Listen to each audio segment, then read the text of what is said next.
Mas logo. Penso 2 vezes.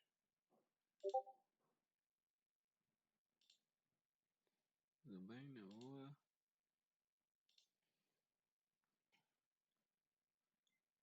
Tem chats até 2 GB.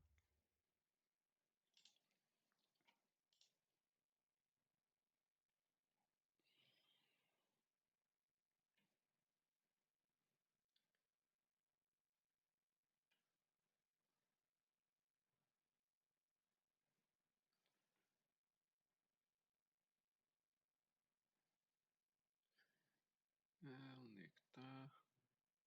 A live está aqui. The 6 tribal.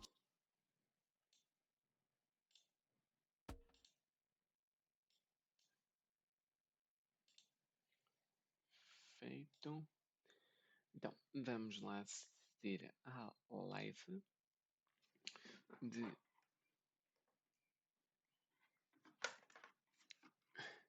Genshin Impact.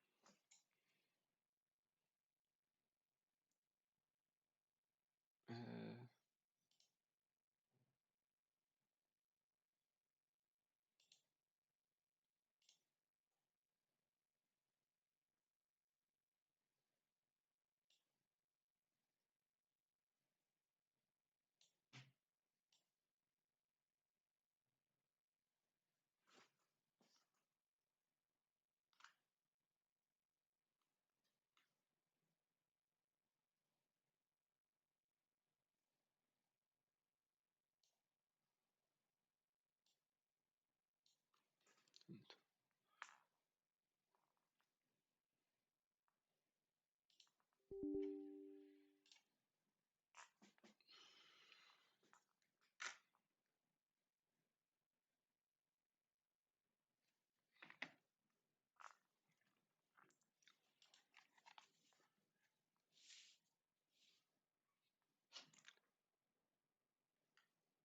Set the position.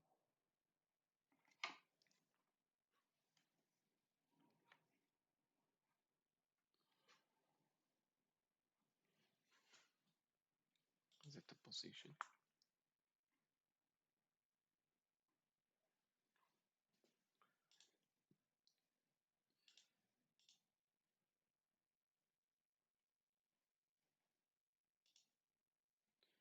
Muito. Agora vamos lá assistir à livezinha.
Vamos passar só aqui 4 minutinhos à frente.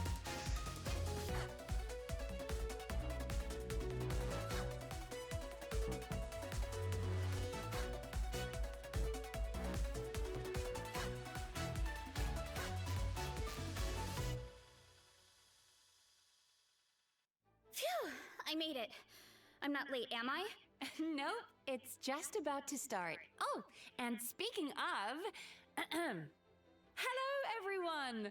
Welcome to the Genshin Impact version 5.5 special program. My name is Naomi McDonald, and I voice Yume Mizuki.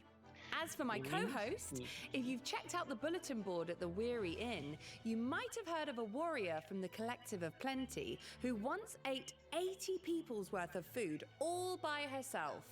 I wonder who it could be. That would be my character.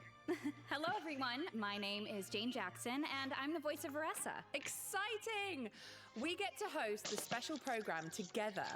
Although I was kind of surprised when I got the invite, I have to be honest. I mean, Mizuki's Natland Bathhouse isn't opening in version 5.5.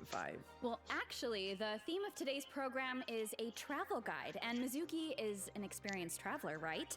So I think it's a good match. Yeah, no, I guess you're actually right. So to kick things off, does everyone remember how Ian-san invited the traveler to check out our tribe, the Collective of Plenty? Well, in version 5.5, travelers will get to do just that. Ooh, Awesome. let's go. The character you voice is from there, right? Doesn't that mean you have some inside scoop to share? Oh, it would be my pleasure. Let's see. Oh, let's start with the version trailer.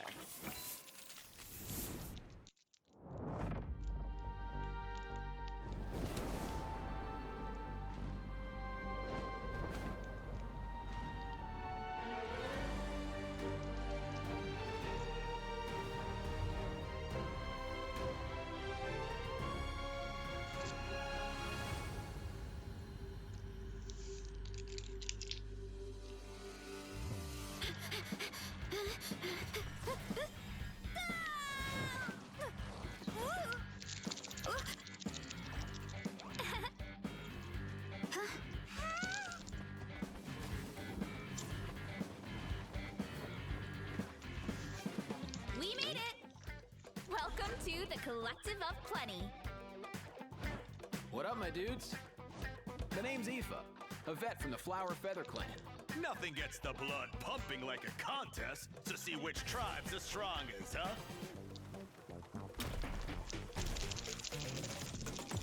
Time for a real showdown. Form first. Start the clock.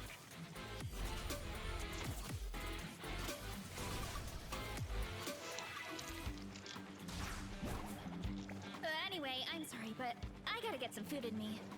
Atoli! Get ready to feast!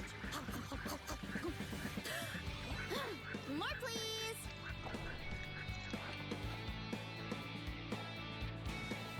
Catch me if you can. If you can figure out which way to go, of course.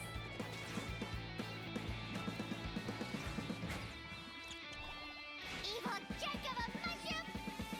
Let me show you instead. Here goes nothing. Look out below!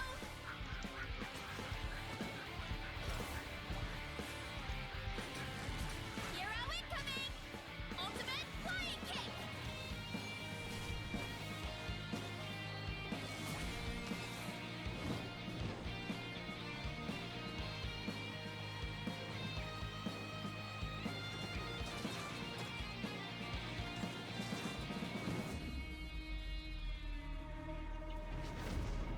Oh no, not good! The volcano is acting up again!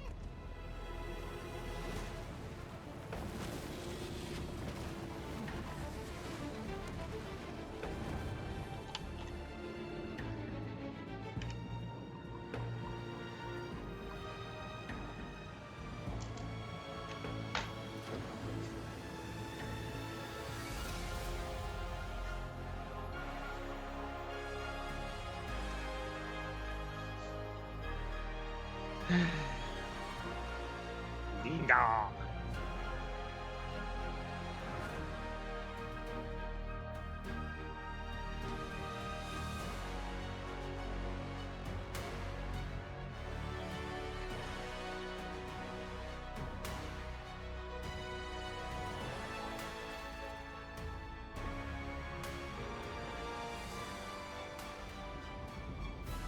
Ungrateful humans! Is there really some kind of evil power inside the sacred flame crystals? I gotta think this through. What should I do? It would be great if we could get to the bottom of this. But not every historical mystery can be unraveled.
version looks so fun. That seems to be the vibe of the Collective of Plenty in general. So true. The Collective of Plenty is the traveler's final stop on their tribal tour of Natlan. The tribe is located near the great volcano of Tolan, which has been looming in the distance since version 5.0. The people of Natlan view the volcano as a sacred mountain. Ooh, Sacred Mountain. That sounds a bit cool. Yeah. So for travelers who have played through the Cinder City World Quest, the name might sound familiar. It's the place we were told to take our Saurian companion. So if you're planning to explore the volcano, head to the tribe first and keep going from there. Whoa, that platform looks like it has bull horns. Kind of like Veressa. Must be one of the main attractions of the tribe. Huh. Did that volcano just erupt? Yeah, the volcano is dormant most of the time, but if the ground starts to shake, it could be a sign that an eruption is imminent. But if that happens, you can just find somewhere safe and watch the volcanic rain. It's actually really beautiful. Oh, and you'll probably encounter falling rocks too, but the tribe Saurians can help out with that. Oh, nice. Like the other tribes, the Collective of Plenty is home to a unique kind of Saurian, the Tatankasaur. The little ones may look cute and innocent, but don't be fooled. Adult Tatankasaurs are powerful creatures. They can smash rocks and other objects by sprinting at them.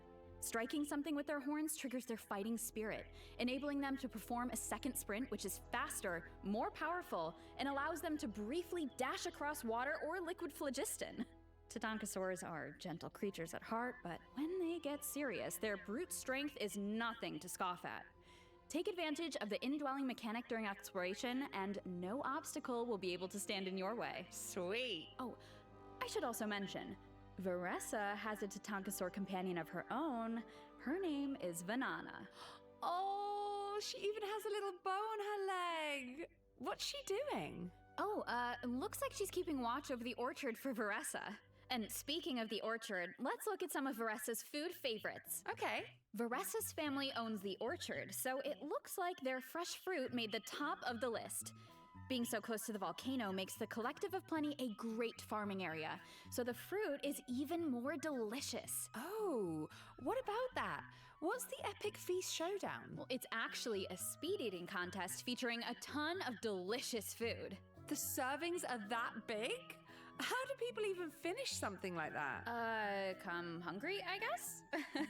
Veressa will introduce the traveler to another one of her favorites during her tribal chronicle, a fruit-flavored mushroom. And we're sure it's not poisonous? Well, just think of it as a regional delicacy. It's supposed to taste really good, but there's actually a legend about these mushrooms in the Collective of Plenty. A legend, huh? Yeah, most of the mushrooms are red, but according to the legend, if you see a green one, it must be picked and eaten right away. Wait, what happened to the regular mushroom? Isn't that a fungus? Okay, so this might sound weird, but looks like that's all we can divulge for now. But don't worry, all will be revealed in Veressa's Tribal Chronicle. Whether you want to participate in the Epic Feast Showdown, unravel the mystery of the green mushrooms, or learn more about Veressa herself, be sure to check it out. Plus, you don't have to progress through the whole Natlan story to start her chronicle. And if completed within a certain time frame, travelers can earn primo gems and level up materials for Veressa. During the Abyss invasion, Veressa was busy defending her tribe, right? The situation was so dangerous back then. I hope she didn't get hurt. Well, Veressa may seem to move at her own pace, but don't be fooled. She's a fierce warrior of her tribe, as long as she can get herself in the zone. Oh, you mean by eating 100 servings? No! Okay, that is one way. But she also has a different method. So Veressa grew up reading stories about Natlan's heroes, and she always dreamed of following in their footsteps. So she made herself a mask modeled after the one her idol Fiatena wore. Whenever she wears the mask, it's like she can channel the hero she always wanted to be. Oh, that's so sweet. All right, let's take a look at her combat abilities. Running late again.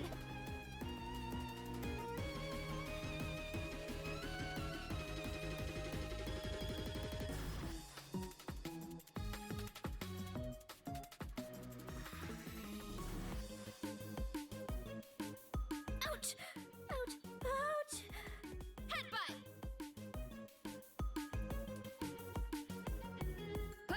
Volcano!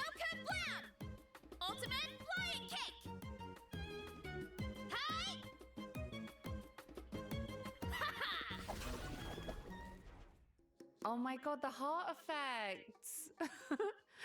She even falls down?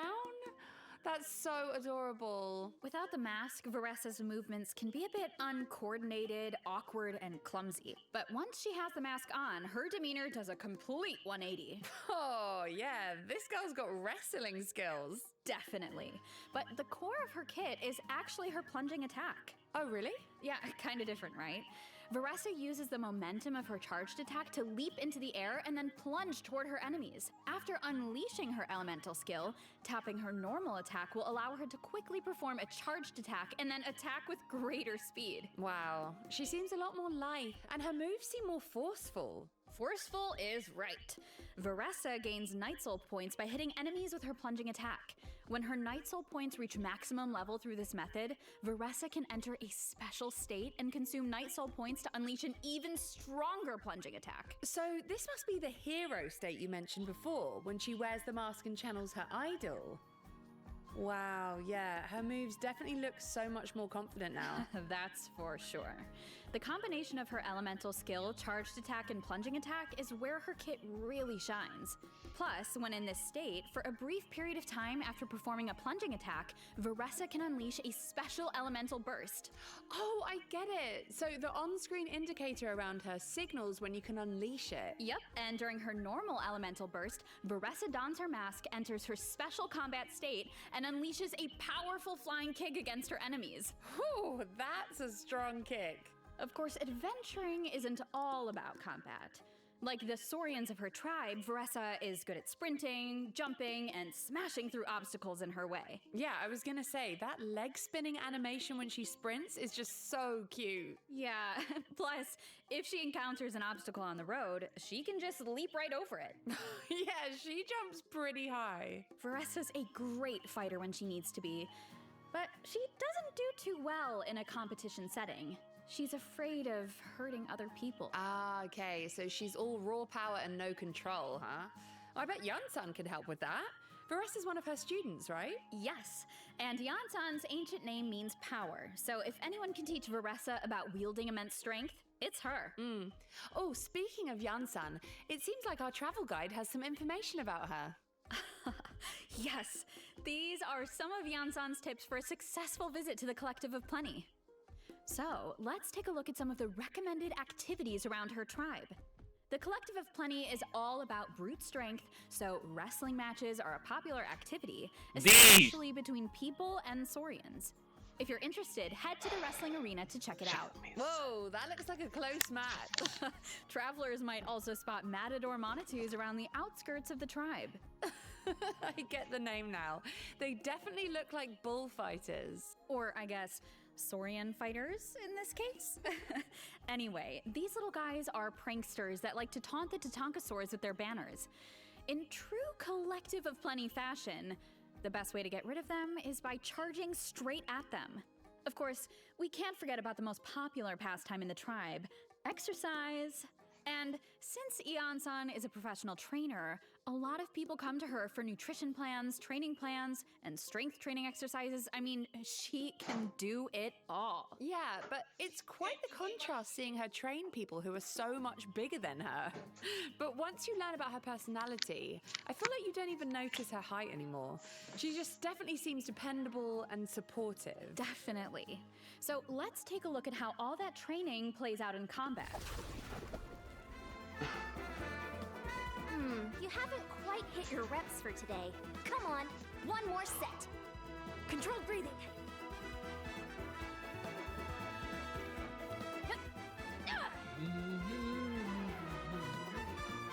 Start the clock. Heads up.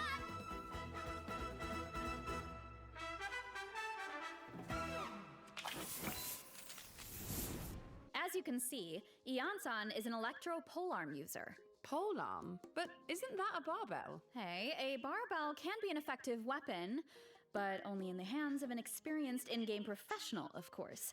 So don't try this at home, travelers. Yeah, I think I'm gonna leave the barbell fighting to Yansan. With her elemental skill, Ian-san gains Night Soul points and dashes forward a certain distance. Quick! With her elemental burst, Eonsan unleashes a powerful ground pound and summons her limited edition kinetic energy scale for workouts to the field.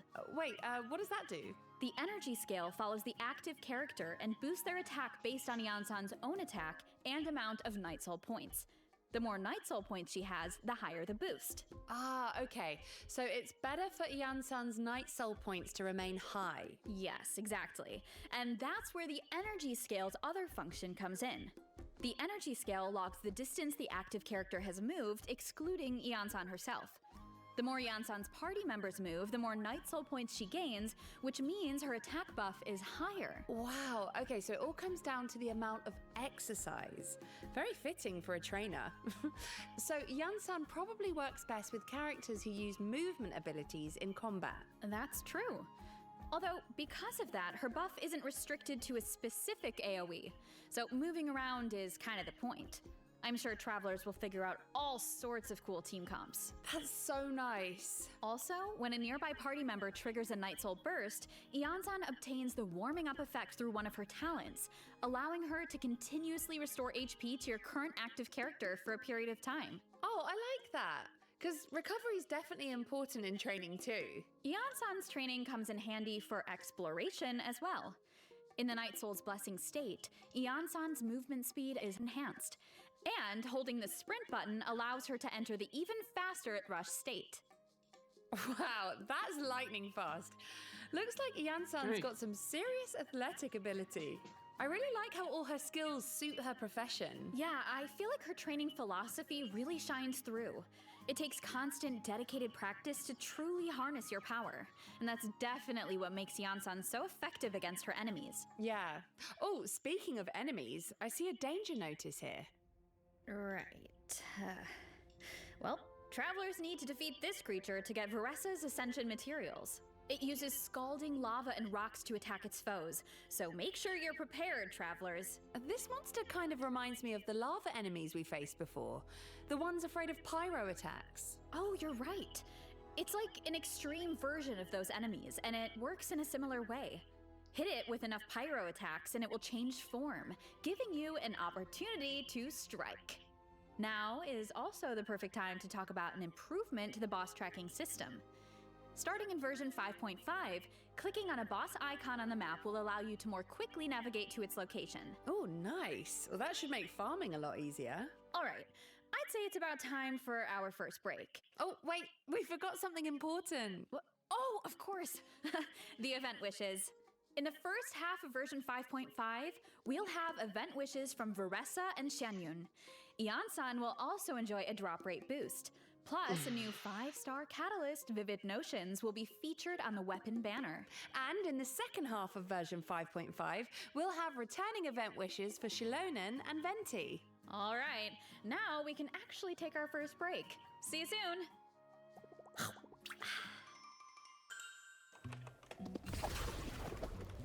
波波，沃鲁之邦是一个什么样的地方？沃鲁之邦啊，是一个充满力量与肌肉的地方。那么他们这个部族里面的人解决问题的哲学就是力大专飞。那我们在设计这个区域地图的时候啊，就希望大世界、角色和龙都有这种力大专飞的感觉。比方说在探索的时候啊，碰到跨越不了的悬崖，我觉得跑得够快就能够顺势起飞；碰到一定要过的河流，我觉得跑得够快就可以水上漂；包括碰到一些复杂地形，我觉得跑得够快就能够打通隧道、改变地形，等等等等。那沃鲁之邦的人在日常生活中有什么有意思的事情吗？我想起来，这有一款知名的风味饮料，就是用沃鲁之邦盛产的水果加兔角龙猛烈的撞击做出来的。其中这个充满烈度的撞击啊是关键。毕竟我觉得这个叫做大力出。停，我觉得这段得卡掉。那这次做火山有什么灵感吗？这个嘛，我总觉得之前纳塔的生态还缺少一点狂野，而火山天然就具有的野性美，则可以很好的弥补这一块。不过我们开发的同学啊，对这个设计的想法还不太统一。我觉得火山吧，就应该激烈的喷发，火山应该像一座死火山一样沉静一点。那最后啊，我们努力的满足了双方的需求，让它一会儿沉静，一会儿喷发。那除了夸张的风景地貌，有没有什么有趣的内容在等待着大家体验呢？当然也是有的。比如说啊，这个小家伙的故事，就会在这个版本迎来高潮。我们这个版本有狂野的自然生态，有激情对撞的场景，甚至还有夸张的地方传奇等着大家。也希望大家能够喜欢5.5版本的游戏内容。好看，我觉得应该会喜欢吧。Hello, travelers! Welcome back to the version 5.5 special program. Welcome back. Does everyone still remember the volcanic eruption we saw earlier? Well, the eruptions are actually getting a lot more intense. That seems like a bad omen. Yeah, travelers will need to investigate the volcano to learn more. And to do that, travelers will need to wait for the right moment and head to the very top of a circular aisle known as the Skyfire Circlet, which sits right above the volcano. You know, being so close to the crater really does look very dangerous, but wow, is it stunning. Once you make it to the top, you can use a special method to enter the volcano and follow a mechanical dragon into an underground ruin.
Wow, it's so majestic.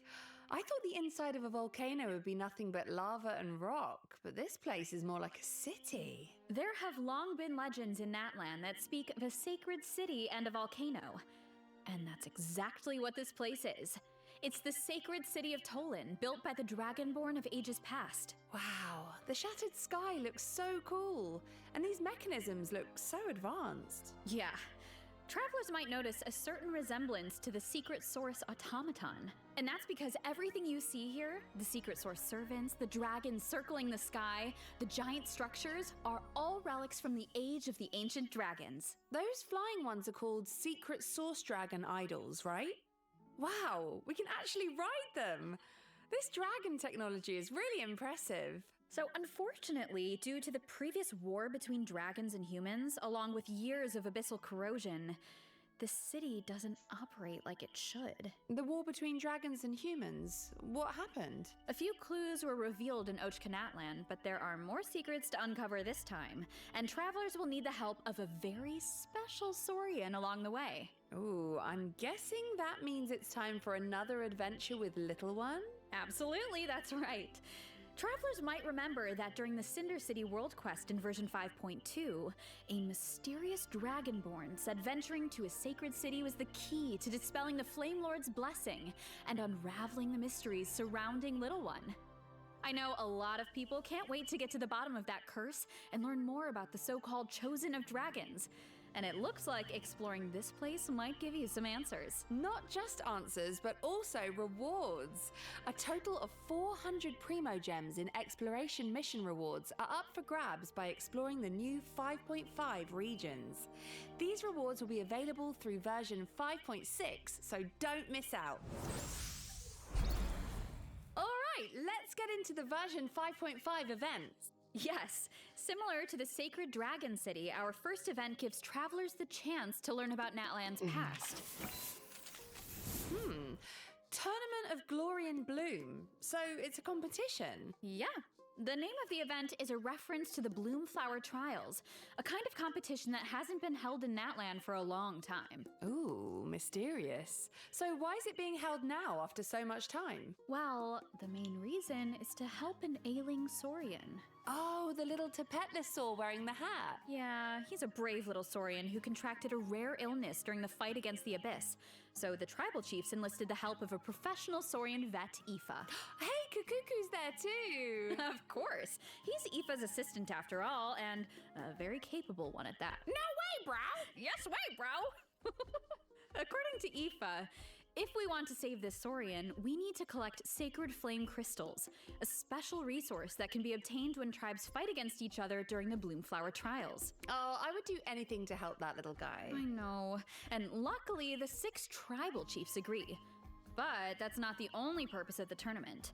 Mawika sees it as a chance for a different kind of competition to unite her people. And she's even funding the event herself. Huh. So if all 6 tribes are participating, I wonder which team the Traveler will join. How does that work? Oh, right. Let me explain the event gameplay. Take it away. This event has 2 different kinds of gameplay: the Bloomflower Trials and Saurian Treasure Seeker.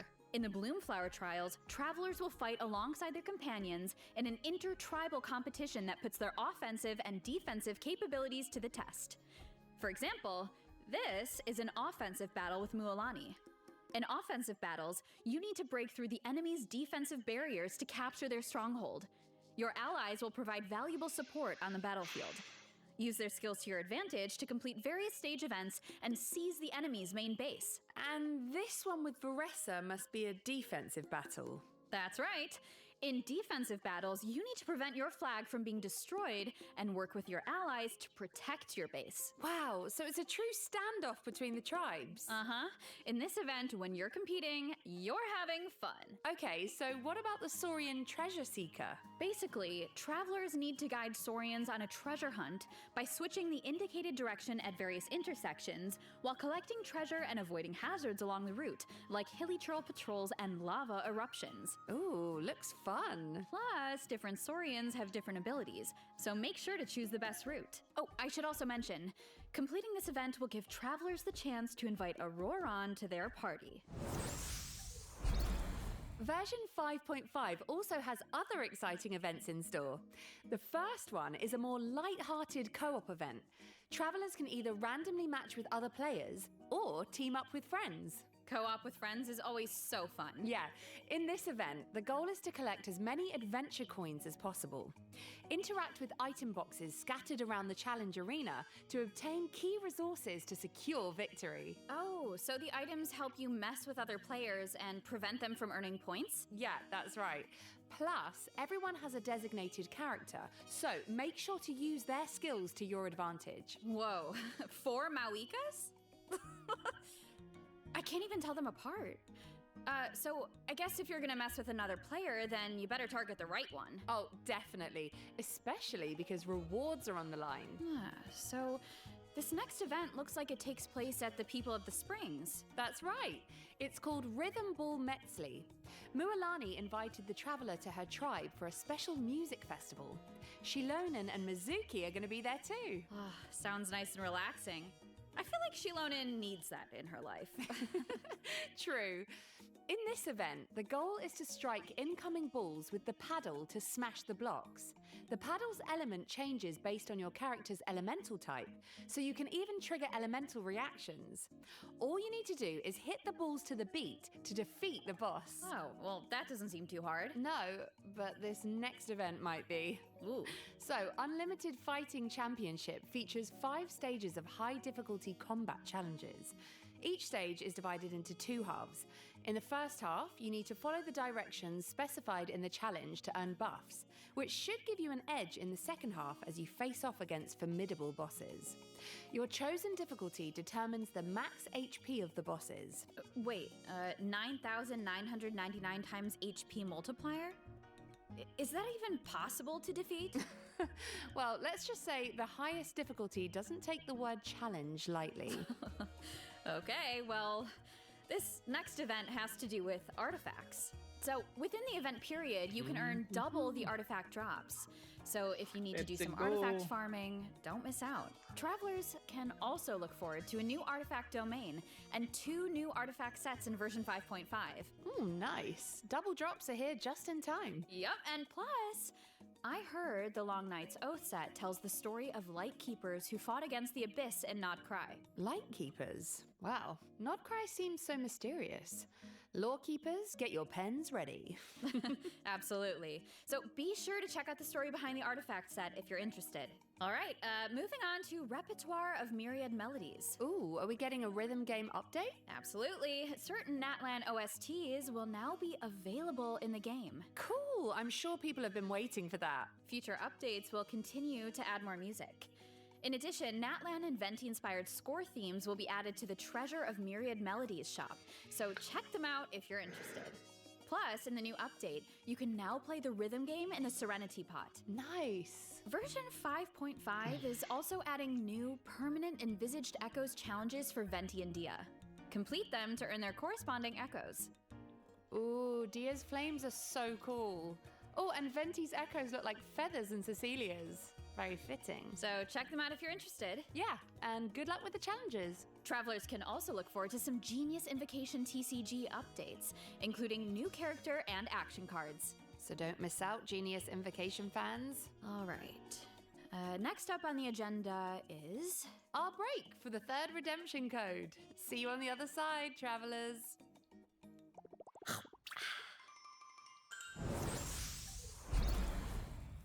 Today's goal is to get moving and burn fat. Just follow Coach Yan-san. Are we ready? Let's go. Gotta warm up those muscles, so let's get our bodies moving. Now, onto jump rope. Here we go. Keep pushing. Next up is high knees. Let's go. You got it, Coach. Now, increase the speed. Oh, gotta sprint it out. Looking good. Now, into a wide squat.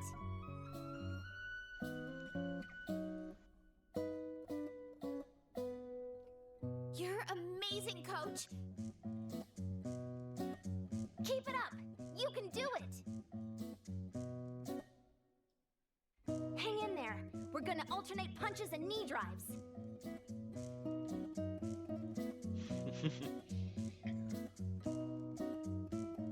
Keep that core tight. Yes, Coach. Finally, stretch it out. Cool down time.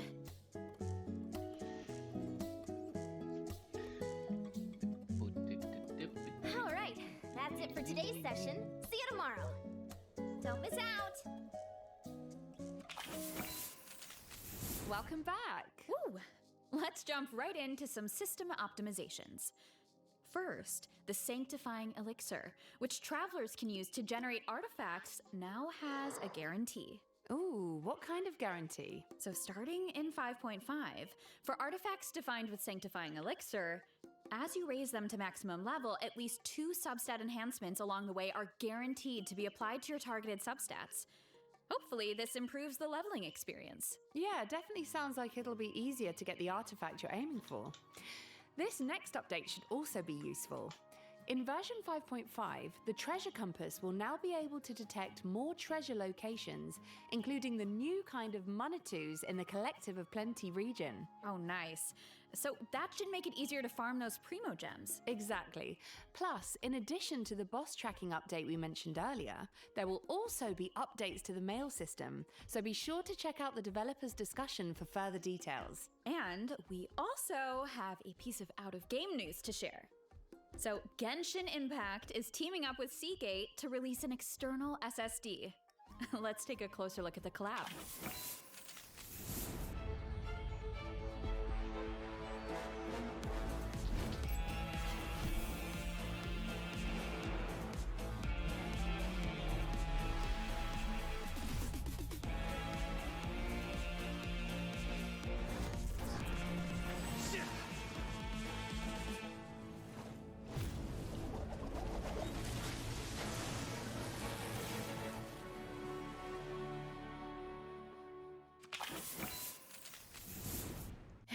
with that, we've made it all the way through our version 5.5 travel guide. Oh, which means it's time for us to sign off.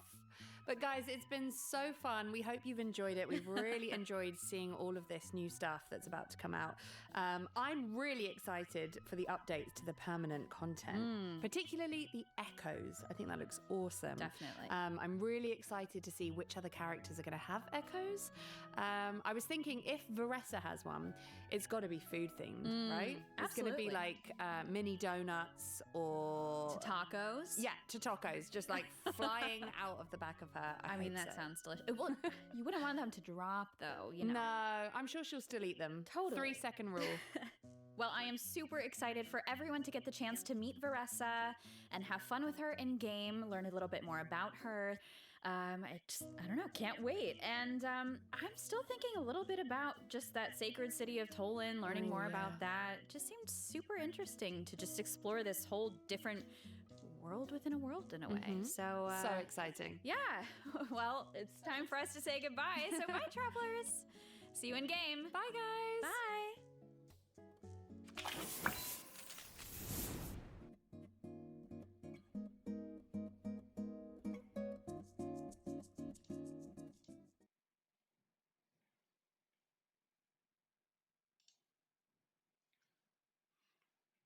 Bem, vamos agora passar para os joguinhos.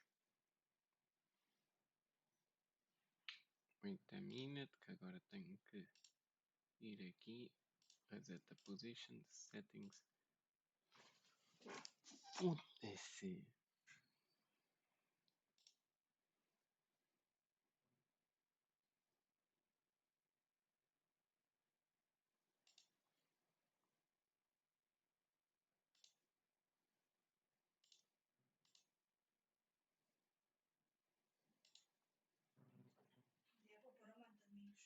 Sim.